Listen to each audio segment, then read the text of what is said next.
বিশ্ব পরিবেশ দিবস ২০২৫ উপলক্ষে মাগুরার শালিখা উপজেলার আড়পাড়া ইকো পার্কে রোপণ করা হয়েছে ১,২০০টি গাছের চারা।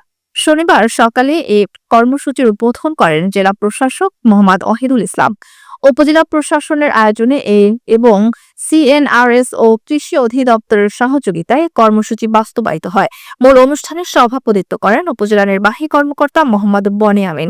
স্বাগত বক্তব্য রাখেন উপজেলা কৃষি কর্মকর্তা আবুল হাসনাত। বিশেষ অতিথি ছিলেন কৃষি সম্প্রসারণ অধিদপ্তর মাগুরার উপপরিচালক মোহাম্মদ তাজুল ইসলাম, অতিরিক্ত উপপরিচালক বিষ্ণুপদ সাহা, সিএনআরএস এর সাইট অফিসার শহীদুল ইসলাম সহ অন্যান্য স্থানীয় প্রতিনিধি ও রাজনৈতিক নেতৃবৃন্দ।